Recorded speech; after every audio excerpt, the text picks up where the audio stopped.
Hi friends, Mahanadhi serial next எபிசோடுக்கான review என்னன்னு பார்க்கலாம் வாங்க. இங்கே நம்ம விஜய் வந்து நர்மதாவுக்கு தடபுடலாக சீர் கொண்டு வராங்க. ஆனால் சாரதா இருந்துட்டு விஜயை கண்டபடி பேசிடுறாங்க. இங்கே பாருங்கள் தம்பி, இதுக்கப்புறமும் நீங்கள் இங்கே நின்றுக்கிட்டு இருந்தீங்கன்னா அவ்வளோதான் உங்களுக்கு மரியாதை. இங்கே எல்லாரும் வந்திருக்காங்க, அதனால தான் என் வாயை அடுக்கி பேசுகிறேன். ஒழுங்கு மரியாதையாக நீங்கள் கொண்டு வந்தது எல்லாமே திருப்பி கொண்டு போயிடுங்க, இல்லை நடக்கிறதே வேறு. உங்களுக்கு கொஞ்சம் கூட சூடு சொரணி இல்லையா? நாங்கள் எத்தனை டைம் தான் உங்களை விரட்டி அடித்தாலுமே நீங்கள் அப்போ கூட திரும்ப திரும்ப எங்கள் பின்னாடியே வரீங்க. என்ன தான் உங்களுக்கு பிரச்சனை? அதுதான் உங்களுக்கும் எங்களுக்கும் எந்த ஒரு ஒட்டு உறவும் இல்லைன்னு சொல்லிட்டு தானே நாங்கள் இருக்கிறோம். எதுக்காக எங்களை தொந்தரவு பண்ணுறீங்க? நான் என்ன கேட்டாலும் உங்களுக்கு உரைக்கவே மாட்டேங்குது, அப்படி இப்படின்னு சொல்லிட்டு இங்கே விஜயை வந்து பயங்கரமாக கேட்குறாங்க. நம்ம காவேரிக்கு ஒரு மாதிரி இருக்குது. அம்மா என்னம்மா பேசிக்கிட்டு இருக்க அப்படின்னு சொல்லி கேட்குறாங்க. ஏய் நீ சும்மா இருடி, உனக்கு என்ன தெரியும், நான் கரெக்டாக தான் பேசிக்கிட்டு இருக்கேன் அப்படின்னு சொல்லிட்டு இங்கே நம்ம சாரதா சொல்கிறாங்க. உடனே குமரனோட அம்மா இருந்துட்டு, சாரதா நீ பேசுறது கொஞ்சம் கூட சரியில்லை. அந்த தம்பி நர்மதாவுக்காக தடபுடலாக சீர் கொண்டு வந்திருக்கு. அதை ஏற்றுக்காமல் இப்படி அந்த தம்பியை எல்லார் முன்னாடியும் அவமானப்படுத்துறே.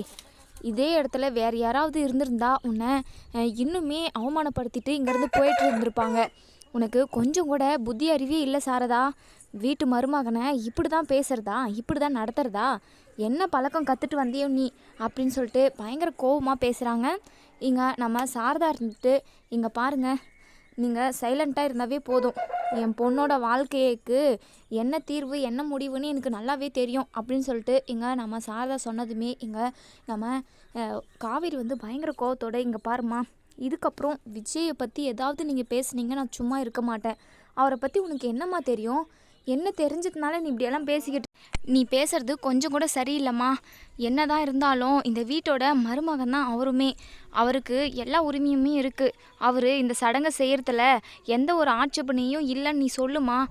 எல்லார் முன்னாடியும் அவரை இப்படி அவமானப்படுத்திட்டியே, தயவு செஞ்சு நீ அவரை வான்னு சொல்லுமா, எல்லா சடங்கையும் செய்யின்னு சொல்லுமா ப்ளீஸ்மா அப்படின்னு சொல்லி இங்கே நம்ம காவேரி கெஞ்சுறாங்க. உடனே விஜய் இருந்துட்டு, இங்கே பாருங்க ஆண்டி, நீங்கள் ரொம்ப தான் பேசுகிறீங்க. நான் காவேரி வேணும் அப்படின்னு சொல்லிட்டு அவளை தேடி தேடி அவள் பின்னாடியே வரேன். அவள் இல்லாமல் என்னால் இருக்க முடியல ஆண்டி, தயவு செஞ்சு அதை புரிஞ்சுக்கோங்க. அவள் தான் வேணும் அப்படின்றதுக்காக தன்னோட பாட்டி தாத்தா எல்லாரையும் விட்டுட்டு தன்னந்தனியாக வந்து நான் இங்கே கஷ்டப்பட்டுக்கிட்டு இருக்கேன்னா ஏன்? என் காவேரி எனக்கு வேணும். ஏதோ நீங்கள் கோவமாக இருக்கீங்க, நான் தெரியாமல் ஒரு தப்பு பண்ணிட்டேன், தப்பு தான், நான் இல்லைன்னு சொல்லலை, அதை தப்பை மன்னிச்சிக்கோங்க அப்படின்னு சொல்லி சொல்கிறேன், சாரியும் கேட்குறேன். நீங்கள் யாருமே ஏற்றுக்க மாட்டேங்கிறீங்க. ஏன் அத்தை இப்படியெல்லாம் பண்ணிக்கிட்டு இருக்கீங்க? காவேரியே பேசாமல் தயவு செஞ்சு என் கூட அனுப்பி வச்சுருங்க. என் பொண்டாட்டியை எப்படி பார்த்துக்கணுன்னு எனக்கு தெரியும் அப்படின்னு சொல்லி சொல்கிறாங்க. உன் பொண்டாட்டியா? அதெல்லாம் எப்போவோ முடிஞ்சு போச்சு. நீ அக்ரிமெண்ட் முடிஞ்சிடுச்சு. உன் பையெல்லாம் தூக்கிக்கிட்டு உன் வீட்டுக்கு போ, உன் அம்மா வீட்டுக்கு போன்னு சொன்ன பாரு, அப்போவே உங்கள் 2 பேருக்கும் உள்ள பந்தம் அருந்து போச்சு. இப்போது அவள் என் பொண்ணாக தான் இருக்கா. அவள் நான் என்ன சொல்கிறனோ அதை மட்டும்தான் கேட்பா அப்படின்னு சொல்லி சொல்கிறாங்க. இங்கே நம்ம விஜய் இருந்துட்டு, இங்கே பாருங்காட்டி, நீங்கள் பண்ணிக்கிட்டு இருக்கிறது ரொம்ப ரொம்ப தப்பு. இப்போவே நான் கேஸ் கொடுத்தனா கூட என் பக்கம்தான் செல்லுமே. நான் அப்படியெல்லாம் ஏன் பண்ணாமல் இருக்கேன்? நம்ம குடும்பத்தை நம்ம தான் பார்க்கணும். அவங்க ஏதோ ஒரு கஷ்டத்தில் அப்படியெல்லாம் பேசுகிறாங்க.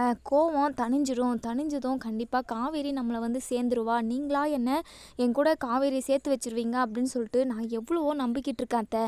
தயவு செஞ்சு அதை புரிஞ்சுக்கோங்க. நான் ரொம்ப பொறுமையாக இருக்கேன். நான் இந்த மாதிரியெல்லாம் இருந்ததே கிடையாது. கேளுங்க எங்கள் தாத்தாவும் பாட்டியும், எனக்கு பயங்கரமாக கோபம் வரும். எல்லாத்தையுமே அடக்கிக்கிட்டு சைலண்ட்டாக இருக்கிறது யாருக்காக? என் காவேரிக்காக. எப்போ இருந்தாலும் என் காவேரி என்னை வந்து சேர்ந்துருவான்ற ஒரு நம்பிக்கையால். ஆனால் நீங்கள் பேசுகிறத பார்த்தா காவேரியை ஜென்மத்துக்கும் என் கூட சேர்த்து வைக்கிற மாதிரியே தெரியலையே. இங்கே பாருங்கத்த, நீங்கள் காவேரியை சேர்த்து வைக்குவீங்க அப்படின்ற ஒரு நம்பிக்கையில் தான் நான் இத்தனை நாளாக இருந்தேன். ஆனால் இத்தனை பேர் முன்னாடி ஒரு மருமகன் கூட பார்க்காம எப்படி அவமானப்படுத்துகிறீங்க? நீங்கள் பண்ணிக்கிட்டு இருக்கிறது கொஞ்சம் கூட சரியில்லை. அதுக்கப்புறம் இந்த விஜயோட இன்னொரு முகத்தை பார்க்க வேண்டியதாக வரும் அத்தை அப்படின்ற மாதிரி சொல்கிறாங்க. ஓ, உனக்கு 3ஆவதாக இன்னொரு முகமும் இருக்கா? ஃபஸ்ட்டில் எங்ககிட்ட நல்லவ மாதிரி நடித்த, அதுக்கப்புறம் உன்னுடைய சுயரூபத்தை காட்டினேன், இப்போ 3ஆவதாக இன்னொரு முகம் வேறு இருக்கா? அந்த முகம் என்ன பண்ணும்? என்ன தான் பண்ண முடியும்? என்ன பண்ண முடியுமோ அதை பண்ணுங்க. அதை பற்றி எங்களுக்கு கவலை கிடையாது. இனி காவேரி உன் பொண்டாட்டி கிடையாது, என்னுடைய பொண்ணு. என் பொண்ணுக்கு இன்னொரு வாழ்க்கை கூட என்னால் அமைச்சு கொடுக்க முடியும். நீங்கள் எங்கள் குடும்ப விஷயத்தில் தலையிடாதீங்க அப்படிங்கிற மாதிரிங்க சாரதா சொன்னதுமே எங்கள் தாத்தாவுக்கு கோவம் வருது. விஜய்க்குமே பயங்கரமாக கோவம் வருது. தாத்தா இருந்துட்டு, சாரதா இங்கே பாருமா, நீ எதுவும் புரியாமல் பேசிக்கிட்டு இருக்க. விஜய் காவேரி தான் வேணுன்றதுக்காக அவன் எவ்வளவோ கஷ்டப்பட்டிருக்கான். இப்போ வரைக்குமே அந்த கான்ட்ராக்ட் ஏண்டா போட்டோம் அப்படின்ற அளவுக்கு அவன் ஃபீல் பண்ணிக்கிட்டே இருக்கான். அவன் மனசு புரியாமல் நீ இப்படியெல்லாம் தப்பு தப்பாக பேசிக்கிட்டு இருக்க. ஒரு நாள் இதெல்லாம் நினச்சி நீ கண்டிப்பாக வருத்தப்படுவ சாரதா அப்படின்னு சொல்லி தாத்தா சொன்னதுமே, நான் கண்டிப்பாக வருத்தப்பட மாட்டேன். அப்படி ஒரு சுச்சுவேஷன் வந்தால் அதை நான் பார்த்துக்கிறேன். இப்போது நீங்கள் ஃபஸ்ட்டு இந்த இடத்த விட்டு காலி பண்ணுங்கள். நீங்கள் கொண்டு வர சீருக்காக தான் நாங்கள் ஒன்றும் உட்காந்துட்டு கிடக்கல. ஃபஸ்ட்டு ஃபங்க்ஷன் நல்லபடியாக முடியணும். தயவு செஞ்சு நீங்கள் இங்கேருந்து கிளம்புங்க அப்படின்னு சொல்லி சொல்கிறாங்க. இங்கே நம்ம விஜய் இருந்துட்டு, வேண்டாம் அத்தை, என் பொறுமையை நீங்கள் ரொம்ப சோதிக்கிறீங்க, அதுக்கப்புறம் நடக்கிறதே வேறு அப்படின்ற மாதிரி சொல்கிறாங்க. ஓ, இப்போது மிரட்டி வேற நீங்கள் பேசுகிறீங்களா? நீ உங்களோட மிரட்டலுக்கெல்லாம் நான் பயப்பட மாட்டேன் அப்படின்னு சொல்லிட்டு சாரதா சொல்கிறாங்க. இங்கே நம்ம சாரதாவோட மாமியார் இருந்துட்டு, ஏண்டி சாரதா, எதுக்காகடி இப்படி பிடிவாதமாக இருக்க? காவேரி மனசுலையுமே விஜய் தான் இருக்கா, விஜய் மனசுலையுமே காவேரி தான் நிறைஞ்சி இருக்கா. அவங்க 2 பேரையும் சேர்த்து வைக்கிறதுல உனக்கு என்னடி பிரச்சனை? பொண்ணு வாளா வெட்டியாக வீட்டுக்கு வந்து உட்காண்ட்ருந்தா நல்லா இருக்கா சொல்லு? காவேரியை விஜய் கூடவே அனுப்பி வை. விஜய் ரொம்ப தங்கமான பையன், கண்டிப்பாக காவேரியை ரொம்ப நல்லா பார்த்துப்பான். ஏதோ அறியாமல் புரியாமல் அப்படி ஒரு கல்யாணத்தை பண்ணிட்டாங்க. இப்போது காவேரி தான் வேணும்னு சொல்லி ஒத்த காலை நின்றுக்கிட்டு இருக்கான். அதை பார்த்தா உனக்கு காவேரி மேலே எவ்வளோ லவ் வச்சுக்கிட்டு இருக்கான், எவ்வளோ அன்பு வச்சுக்கிட்டு இருக்கான்னு உனக்கு புரியலையாடி சாரதா? பொண்ணோட வாழ்க்கையை நல்ல மாதிரி அமைச்சு கொடுக்குற வழியை பாரு அப்படின்னு சொல்லி சொல்கிறாங்க. எங்கள் சாரதாவோ, எங்கள் பாருங்கத்த, காவேரி விஷயத்தில் என்ன முடிவு எடுக்கணும்னு எனக்கு தெரியும். யாரும் எனக்கு பாடம் எடுக்க தேவையில்ல. காவேரி நீ உள்ளே போ அப்படின்னு சொல்லி சொல்கிறாங்க. எங்கள் காவேரி இருந்துட்டு, முடியாதுமா, இத்தனை பேர் முன்னாடி அவரை நீ அசிங்கப்படுத்திட்ட. என்ன தான் இருந்தாலும் அவர் என்னை தொட்டு தாலி கட்டியிருக்காரு. அவர் மேலே எனக்கு இப்போவும் பாசம் இருந்துக்கிட்டு தான் இருக்குது. நீ சொன்ன ஒரே வார்த்தைக்காக தான் நான் இப்போ வரைக்கும் உன்னுடைய பேச்சை மீறி அவர் கூட போகாமல் இருக்கேன். இப்போது இத்தனை பேர் முன்னாடி நீ அவரை அசிங்கப்படுத்திட்ட, அவமானப்படுத்திட்ட. எல்லாத்தையும் வாங்கிக்கிட்டு சைலண்ட்டாக தான் இருக்கார். அதே வேற ஒருத்தராக இருந்தது தான் அவ்வளோதான்.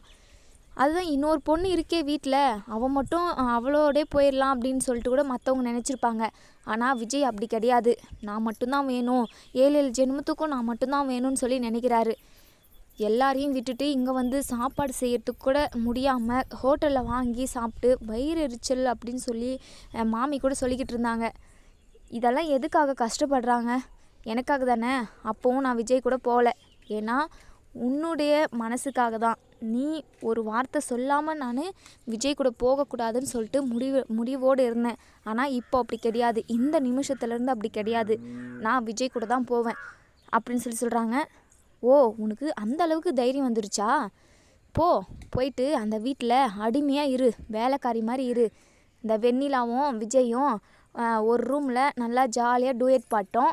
நீ அந்த வீட்டுக்கு கக்கூஸ் கழுவின்னு சமைச்சு போட்டுக்கின்னு வீடெல்லாம் பெருக்கி கூட்டிக்கிட்டு வீட்டு வேலையை செஞ்சுக்கிட்டு ஒரு மூலையிலே இருந்துட்டு போ அப்படின்ற மாதிரி ரொம்பவே அசிங்கமாக பேச, இங்கே விஜய் இருந்துட்டு, அத்தை, நீங்கள் பேசுகிறத பார்த்தாவே எனக்கு தெரியுது, நீங்கள் ரொம்ப ரொம்ப ரொம்ப தப்பாக நினச்சி வச்சுக்கிட்டு இருக்கீங்க. காவேரி எப்படி இருந்தா என்ன மாதிரி நாங்கள் பார்த்துக்கிட்டோம் அவளை அப்படின்னு அவளுக்கு தெரியும். அவள் தான் அந்த வீட்டில் வாழ்ந்திருக்கா. அவளுக்கு தெரிஞ்சால் போதும். இப்போ கூட அவள் மனசை தொட்டு சொல்லுங்கள், ஒரு நாளாச்சு அவளை வேலைக்காரியாக நாங்கள் நடத்தியிருப்போமான்னு. அந்த வீட்டோட மகாராணி மாதிரி தான் அவள் வாழ்ந்தா. அது உங்களுக்கு புரியல அத்தை. ஏதோ என்ன நீங்கள் தப்பாக நினச்சிட்டிங்க, தப்பான எண்ணத்தில் பார்த்துட்டிங்க, அவ்வளோதான். உங்களுக்கு எப்போ தான் உண்மையெல்லாம் புரிய வந்து நீங்கள் எங்களை 2 பேரையும் சேர்த்து வைக்கிறது? அதெல்லாம் முடியாத அத்தை.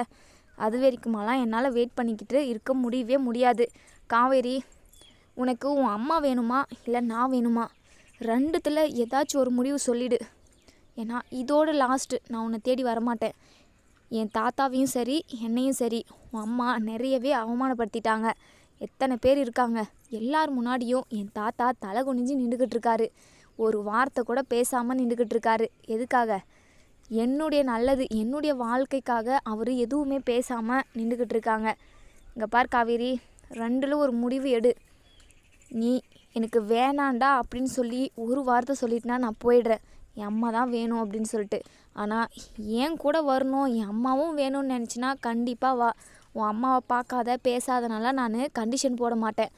நீ என் கூட வா, உன்னை நான் மகாராணி மாதிரி பார்த்துக்கிறேன், உன் அம்மாவோட கோவத்தை நானே தணிக்கிறேன் அப்படின்ற மாதிரி இங்கே விஜய் வந்து நம்ம காவேரியை கூப்பிடுறாங்க. இங்கே குமரனோட அம்மா இருந்துட்டு காவேரி கிட்ட சொல்கிறாங்க, காவேரி, அந்த தம்பி தான் அவ்வளோ தூரம் எடுத்து சொல்லுதில்ல, உன் புருஷன் கூட போகிற வழியை பாரு, புருஷன்தான் லாஸ்ட் வரைக்கும் வருவான், அம்மா கூட எல்லா பாசத்தையும் வைக்கிறா, இல்லைன்னு சொல்ல கிடையாது, தாலி கட்டிட்டா அன்னிலேருந்து புருஷன் வீட்டில் தான் நமக்கு சாவு எல்லாமே, புருஷன்தான் எல்லாமேன்ற மாதிரி வாழணும், அதுதான் நம்ம நாட்டோட பண்பாடு, அம்மாவும் வேணும் தான், நான் இல்லைன்னு சொல்ல கிடையாது, உனக்கு புருஷனும் வேணும், கல்யாணம் ஆகாததுக்கு முன்னாடி தாய் வீட்டில் எப்படினாலும் இருந்துக்கலாம், ஆனால் தாலி கட்டிக்கிட்டு வாலா வெட்டியாக மட்டும் அம்மாவோட வீட்டுக்கு வந்துடக்கூடாது, அது எவ்வளோ பெரிய அசிங்கம், எவ்வளோ பெரிய அவமானம், அதையும் தாண்டி உன் வாழ்க்கை கெட்டு போகுது, நீயும் விஜய் தம்பியும் ஒன்று சேர்ந்து ஒரே இடத்துல இருந்து வாழ்கிறது தான் ரொம்ப கரெக்டுன்னு நான் சொல்கிறேன். இங்கே பார் காவேரி, உன் அம்மாவை பார்க்காத, நீ ஃபஸ்ட்டு விஜய் கையை பிடிச்சிக்கிட்டு நீ போ அப்படின்ற மாதிரி குமரனோட அம்மா சொல்கிறாங்க. இங்கே நம்ம கங்காவுமே மனசுக்குள்ளே நினைக்கிறாங்க, விஜய் கூடவே காவேரி ஒன்று சேர்ந்துட்டா நல்லா இருக்கும்னு நினைக்கிறாங்க. ஆனால் சாரதா தான் எல்லாத்துக்குமே ஒரு முட்டுக்கட்டையாக வந்து நிற்கிறாங்க. இங்கே அங்கே வந்திருக்கிற, அதாவது ஃபங்க்ஷனுக்கு வந்திருக்கிறவங்க எல்லாருமே வந்து சொல்கிறாங்க நம்ம சாரதாவுக்கு, இங்கே பாரு சாரதா, நீ பேசிக்கிட்டு இருக்கிறது ரொம்ப ரொம்ப தப்பு, உலகத்தில் எத்தனையோ பேர் குடிக்கிறாங்க, என்னென்னமோ தப்பு பண்ணுறாங்க, எவ்வளவோ நடக்குது, அதையும் சகிச்சுக்கிட்டு பொம்பளைங்க வாழ தான் செய்கிறாங்க, இந்த தம்பி இவ்வளோ நல்ல தம்பியாக இருக்குது, இந்த தம்பி கூட காவேரி போய் வாழ்கிறதுல எந்த ஒரு தப்பும் கிடையவே கிடையாது, அவர் ஏதோ தப்பு பண்ணிட்டேன் அதுக்காக மன்னிப்பும் கேட்டுட்டேன்னு சொல்கிறாரு, காவேரி தான் வேணும்னு சொல்லிட்டு அவள் பின்னாடியே திரும்ப திரும்ப வராரு, நீ எவ்வளோ தான் அவமானப்படுத்தினாலும் காவேரி தான் வேணும்னு சொல்லிட்டு அவர் பின்னாடியே தானே வராரு, அதெல்லாம் புரிஞ்சுக்கிட்டு நீ காவேரியை விஜய் கூட அனுப்பி வைக்கிறதாம்மா நல்லது, நீ ஏதோ ஒரு கோவத்தில் இப்படியெல்லாம் பேசிக்கிட்டு இருக்க, நீ பேசுகிற பேச்சு ஒவ்வொரு வார்த்தையும் காவேரியோட வாழ்க்கைக்கு தான் ரொம்பவே பாதிப்பு, உலகத்தில் பொண்ணுங்க எவ்வளவோ கஷ்டத்தை அனுபவிக்கிறாங்க, காவேரி இந்த தம்பி கூட மகாராணி மாதிரி தானே இருக்குது, அப்புறம் என்ன உனக்கு அப்படின்னு சொல்லிட்டு வந்துக்கிறவங்க எல்லாருமே சொல்ல இங்கே சாரதா வந்து சைலண்ட்டாகவே இருக்காங்க. இங்கே நம்ம காவேரி இருந்துட்டு, அம்மா என்னை மன்னிச்சிடுமா, என்னால் விஜயை இதுக்கு மேலேயும் அசிங்கப்படுத்த முடியாது, அவமானப்படுத்த முடியாது, எனக்கு விஜய் தாம்மா வேணும், உன்னை விட எனக்கு விஜய் தான் வேணும் அப்படின்னு சொல்லிட்டு விஜய் கையை போய் பிடிச்சிக்கிறாங்க. இங்கே சாரதாவுக்கு பயங்கரமாக கோவம் வருது, அப்படியே சைலண்ட்டாக எதுவுமே பேசாமல் இருக்காங்க. நம்ம யமுனா இருந்துட்டு, அம்மா விடுமா, அக்கா தனியாக இருக்கிறது நல்லாவா இருக்குது, அவங்க 2 பேரும் ஒன்றாவே இருக்கட்டும், புருஷன் பொண்டாட்டினா 1000 பிரச்சனை வரும், அவங்களுக்கு கல்யாணமே பிரச்சனையாக வந்து முடிஞ்சிருக்குது, ஆனால் இப்போ தான் மாமா திருந்திட்டேன்னு சொல்லி சொல்கிறாருல்ல, ப்ளீஸ்மா அப்படின்னு சொல்லிட்டு எங்கள் யமுனாவும் கங்காவும் சொல்கிறாங்க. சாரதா இருந்துட்டு, ஆளாளுக்கு பெரிய ஆள் ஆயிட்டிங்க, அவங்கவுங்க வாழ்க்கையோட முடிவை அவங்கவுங்களே எடுத்துக்கோங்க, நான் இன்னும் சொல்ல போகிறது கிடையாது, அவங்கவுங்க வாழ்க்கையோட முடிவை நீங்களே எடுத்துக்கோங்க, யாரோட வாழ்க்கையிலையும் நான் தலையிடுறது போகிறது கிடையவே கிடையாது, ஏன்னா நான் சொல்கிற பேச்சை யார் தான் கேட்குறீங்க, அவர் என்னை பாதியிலே விட்டுட்டு போயிட்டாரு, அவர் கூடவே என்னையும் கூட்டிகிட்டு போயிருந்தாருன்னா ரொம்ப நிம்மதியாக சந்தோஷமாக இருந்திருப்பேன் அப்படின்னு சொல்லிட்டு இங்கே நம்ம சாரதா வந்து அழுகுறாங்க. இங்கே காவேரி இருந்துட்டு, அம்மா ப்ளீஸ்மா அழுவாதம்மா அப்படின்னு சொல்லிட்டு இங்கே ரொம்பவே ஃபீல் பண்ணுறாங்க காவேரியுமே. இங்கே விஜய் இருந்துட்டு, காவேரி நீ எதுக்காகவும் கவலைப்படாத, அத்தோட மனசு மாறிடும் அப்படின்னு சொல்லி சொல்கிறாங்க. இங்கே சாரதா இருந்துட்டு, மாறுறதா கண்டிப்பாக அது மட்டும் நடக்கவே நடக்காது, உன் பொண்டாட்டி உன் கூடவே வரேன்னு சொல்லிட்டா, அப்புறம் என்ன, அவளை கூட்டிகிட்டு போங்க, அதுக்கப்புறம் நம்ம காவேரியும் விஜயும் 2 பேரும் சேர்ந்து நர்மதாவுக்கு சடங்கு செய்கிறாங்க. சாரதாவுக்கு இது சுத்தமாக பிடிக்கல, நம்ம கங்காவும் சரி, நம்ம யமுனாவும் சரி, நம்ம பாட்டியும் சரி, 3 பேருமே ரொம்ப சந்தோஷம் படுறாங்க. சாரதாவோட மனசு எப்படியும் கொஞ்சம் கொஞ்சமாக மாறிடும் அப்படின்னு சொல்லிட்டு இங்கே நம்ம கங்கா எல்லாருமே நினைக்கிறாங்க. இங்கே நம்ம விஜய் இருந்துட்டு, அத்தை உங்களுக்கு பிடிக்காமல் நான் காவேரியை கூட்டிகிட்டு போகிறேன்னு நினைக்கிறீங்க. உங்கள் மனசுக்குள்ளே என்னெல்லாம் ஆதங்கம் இருக்குன்னு எனக்கு தெரியும் அத்தை. நான் கான்ட்ராக்ட் போட்டு கல்யாணம் பண்ணது உங்களுக்கு பிடிக்கல அதுதானே? எனக்கு நல்லாவே தெரியும். அந்த கான்ட்ராக்ட் பேப்பரை உங்கள் கண்ணு முன்னாடியே நான் கிழிச்சு போடுறேன். அதே சமயம் வெண்ணிலாவும் உங்களுக்கு ஒரு பிரச்சனைன்னு எனக்கு தெரியும். சத்தியமாக அத்தை, அவன் மேலே எப்போவுமே நான் தப்பான எண்ணத்தில் பார்த்ததே கிடையாது. காவேரி தான் எனக்கு எல்லாமே. காவேரிக்காக மட்டும்தான் நான் இருக்கேன். வெண்ணிலா ரொம்ப பாவம். அவள் பழைய நினைவு எல்லாமே இழந்துட்டு இருக்கா. அவளுக்கு பழைய நினைவு திரும்பணும். அவள் முன்ன மாதிரி நல்லா இருக்கணும். அதுக்கப்புறம் நானும் காவேரியுமே சேர்ந்து அவளுக்கு ஒரு நல்ல வாழ்க்கை அமைச்சு கொடுத்துருவோம். நீங்கள் எதுக்கும் கவலைப்படாதீங்க அப்படின்ற மாதிரி இங்கே விஜய் வந்து சாரதா கிட்ட சொல்கிறாங்க. சாரதா எதுவுமே பேசாமல் சைலண்ட்டாக இருக்காங்க. அதுக்கப்புறம் ஃபங்க்ஷனுமே ரொம்ப நல்லபடியாக முடியுது. எங்கள் தாத்தாவுக்கு மனசே சரியில்லை. சாரதாவோட மனசை கஷ்டப்படுத்திட்டு காவேரியை வீட்டுக்கு கூட்டிகிட்டு வந்துட்டோமே அப்படின்னு சொல்லி. அதுக்கப்புறம் நம்ம சாரதாவுக்கு வந்து ரொம்பவே ஃபீல் பண்ணிக்கிட்டு உட்காந்துருக்காங்க. இன்னொரு சைடு நம்ம காவேரியை வந்து விஜய் வந்து அவங்க வீட்டுக்கு கூட்டிகிட்டு போயிடுறாங்க. அங்கே காவேரியை பார்த்ததுமே எங்கள் ராகினிக்கு ஐயோ இவ வந்துட்டாளா, இந்த விஜயையும் காவேரியும் ஒன்று சேர விடக்கூடாதுன்னு பார்த்தா இந்த விஜய் அந்த காவேரியை எப்படியோ ஒரு வழியாக சமாளித்து கூட்டிகிட்டு வந்துட்டுக்கிறானே. ஐயோ இது நடக்கவே கூடாதே, இவங்க 2 பேரையும் எப்படியாவது பிரிச்சே ஆகணும் அப்படின்னு சொல்லிட்டு உடனே நம்ம வெண்ணிலா ரூமுக்கு போகிறாங்க. வெண்ணிலா, விஜய் வந்துட்டாரு. உனக்கு நான் பேசுகிறது எல்லாமே புரியும்னு நினைக்கிறேன். ஏன்னா ஓரளவுக்கு நீ க்யூர் ஆகிட்ட. இப்போ காவேரியை கூட்டிகிட்டு விஜய் வராரு. நீ அந்த காவேரியை வீட்டை விட்டு அடித்து துரத்து. இல்லைன்னா உன் விஜய் கிடைக்கவே மாட்டார்.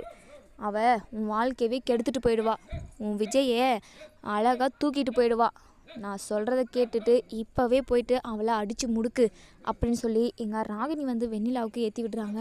எங்கள் வெண்ணிலா இருந்துட்டு விஜய் விஜய் ஏன் விஜய் யாருக்குமே இல்லை, என் விஜய் எனக்கு மட்டும்தான் அப்படின்னு சொல்லிட்டு பேசிக்கிட்டே ரூமை விட்டு வெளியே வராங்க. இங்கே நம்ம விஜய் வந்து நம்ம காவேரி கையை பிடிச்சிக்கிட்டு நின்றுக்கிட்டு இருக்காங்க. இங்கே பாட்டிமா இருந்துட்டு ஆரத்தி எடுத்து உள்ளே வர வைக்கிறாங்க. நம்ம காவேரிக்கு மனசுக்குள்ளே ரொம்பவே கஷ்டம். அம்மா மனசை கஷ்டப்படுத்திட்டு வந்துட்டோமே அப்படின்னு சொல்லிட்டு நம்ம காவேரி ரொம்பவே டல்லாகவே இருக்காங்க.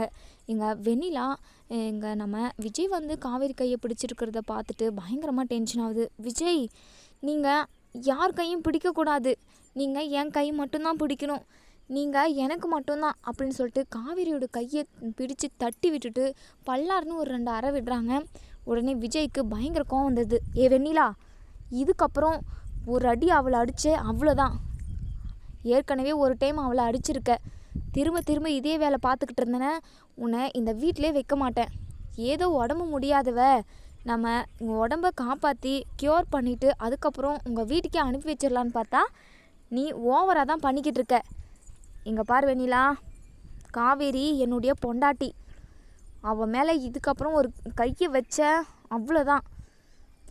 உடம்பு முடியாமல் இருக்கியே அப்படின்னு சொல்லிட்டு கோவப்படக்கூடாதுன்னு பார்த்தா என்னை கோவப்பட வைக்கிறியே. உன் விஜய் கிடையவே கிடையாது. நான் காவேரியோட விஜய். காவேரிக்கு மட்டும்தான். நாம் ஏதோ ஒரு காலத்தில் லவ் பண்ணோம், ஆனால் அது முடிஞ்சு போனது. இப்போது எனக்கு கல்யாணம் ஆயிடுச்சு. நீயும் ஒரு நல்ல பையனை பார்த்து கல்யாணம் பண்ணிக்கோ அப்படின்ற மாதிரி இங்கே விஜய் கோவத்தில் கத்துறாங்க. இங்கே நம்ம வெண்ணிலா இருந்துட்டு விஜய், அப்போது என் விஜய் எனக்கு இல்லையா அப்படின்னு சொல்லி மயங்கி அப்படியே விழுந்துடுறாங்க. இங்கே நம்ம விஜயும் நம்ம காவேரி ரொம்பவே பதட்டப்படுறாங்க. உடனே நர்ஸ்னு கூப்பிட்டு இவங்கள தூக்கிட்டு போயிட்டு உள்ளே ரெஸ்ட் எடுக்க வைங்க அப்படின்னு சொல்லிட்டு 3 பேருமா பிடிச்சி தூக்கிட்டு போகிறாங்க. அதுக்கப்புறம் வெண்ணிலா வந்து நல்லா மயக்கத்தில் இருக்காங்க. தூங்க வைக்க சொல்கிறாங்க. நம்ம விஜய் வந்து சிஸ்டர் வந்துட்டு நான் பார்த்துக்கிறேன் சார், அவங்க அடிக்கடிக்கு இப்படி தான் மயங்கி விழுந்துடுறாங்க, ஒன்றும் பிரச்சனை இல்லை அப்படின்னு சொல்கிறாங்க. அதுக்கப்புறம் நம்ம காவேரி இருந்துட்டு அம்மாவோட மனசை கஷ்டப்படுத்திட்டு வந்துட்டேன். அவங்க பாவம் ரொம்பவே நொந்து போயிருப்பாங்க. நம்ம போயிட்டு அம்மாவை பார்த்துட்டு வந்துடுவோமா அப்படிங்கிற மாதிரி இங்கே விஜய்கிட்ட காவேரி கேட்க, விஜய் இருந்துட்டு நீ கவலைப்படாத, நானும் அதே தான் நினச்சிக்கிட்டு இருந்தேன். நம்ம 2 பேருமே எங்கள் அத்தைக்கிட்ட போயிட்டு வருவோம் அப்படின்னு சொல்கிறாங்க. இன்னொரு சைடு இங்கே சாரதா காவேரியவே நினச்சிக்கிட்டு இருக்காங்க. காவேரி தான் இந்த குடும்பத்தை ரொம்ப நல்லா பார்த்துப்பா, காவேரி தான் இந்த குடும்பத்தை நல்ல வழி படுத்துவான்னு சொல்லி நினச்சிட்டு இருந்தேன். ஆனால் தப்பான வழியில் கல்யாணம் பண்ணிட்டு வந்து தப்பாக பண்ணிக்கிட்டு இருக்கா. அவளை நான் எவ்வளோ நம்பினேன். போச்சு எல்லாமே போச்சுன்ற மாதிரி இங்கே நம்ம சாரதா புலம்பிக்கிட்டு இருக்க நேரத்தில் இங்கே விஜயும் காவேரியும் வராங்க. உடனே இங்கே சாரதா எந்திரிச்சு நின்றுக்கிறாங்க. உடனே நம்ம காவேரியும் விஜயும் பட்டுன்னு காலில் விழுந்துடுறாங்க. இங்கே விஜய் இருந்துட்டு, அத்தை நான் என்ன தப்பு பண்ணியிருந்தாலும் என்னை மன்னிச்சிடுங்க அத்தை, நீங்கள் எனக்கு அம்மா மாதிரி, தயவு செஞ்சு என்னை மன்னிச்சிடுங்க. பிள்ளைங்க தப்பு பண்ணால் அம்மா அப்பா மட்டும்தான் கோவப்படுவாங்க, அதுக்கப்புறம் தன்னோட பிள்ளை அப்படின்னு சொல்லிட்டு அணைச்சிப்பாங்க. அந்த மாதிரி தான் அத்தை, நான் ஏதோ தப்பு பண்ணிட்டேன், நான் தெரியாமல் தப்பு பண்ணிட்டேன் அத்தை. அதாவது அந்த அக்ரிமெண்ட்டு கல்யாணத்தோட விளைவு என்னவாக இருக்கும்னு தெரியாமல் நான் இப்படி ஒரு தப்பை பண்ணிட்டேன் அத்தை. நான் பண்ணது ரொம்ப ரொம்ப தப்பு தான், உங்கள் பிள்ளையான்னு நினச்சி என்ன மன்னிச்சு ஏற்றுக்கோங்க அத்தை அப்படின்னு சொல்லி எங்கள் விஜய் பேசுனதுனால நம்ம சாரதாவுக்கு இருந்த கோவமெல்லாம் பறந்து போயிடுது. சரி தம்பி, நீ எதுக்கும் கவலைப்படாத, 2 பேரும் சந்தோஷமாக இருங்க. குழந்த குட்டின்னு ரொம்ப காலம் நீங்கள் சந்தோஷமாக வாழணும். என்ன ஒன்று, நீங்கள் காவேரி ஏமாற்றிடுவீங்களேன்னு சொல்லிட்டு தான் நான் ரொம்ப கோவப்பட்டுட்டேன். அது மட்டும் இல்லாமல் அந்த வெண்ணிலா வீட்டில் இருக்கிறதே எனக்கு சுத்தமாக பிடிக்கல. அதனால தான் காவேரியை உங்கள் கூட அனுப்பி விடாமல் இருந்தேன். சரிங்க, ஏதோ ஒன்று, நீங்கள் 2 பேரும் ஒன்று சேர்ந்துட்டீங்க, எப்போவும் 2 பேரும் பிரியாமல் ஒன்றாவே இருக்கணும், சந்தோஷமாக இருக்கணும் அப்படின்னு சொல்லிட்டு நம்ம சாரதா வந்து வாழ்த்துறாங்க. நம்ம விஜயும் காவேரியும் ஒன்று சேர்ந்தது யாருக்கெல்லாம் பிடிச்சிருங்கோ அவங்க எல்லாருமே இந்த வீடியோவுக்கு லைக் பண்ணி தெரிவிங்க. அதே சமயம் நம்ம சாரதாவோட மனசுமே மாறிடுச்சு. நம்ம சாரதாவோட மனசு மாறி விஜயும் நம்ம காவேரியும் மன்னிச்சு ஏற்றுக்கிட்டாங்க அப்படிங்கிறது யாருக்கெல்லாம் பிடிச்சிருக்கோ அவங்க எல்லாருமே கமெண்ட் பண்ணி தெரிவிங்க. Thank you friends.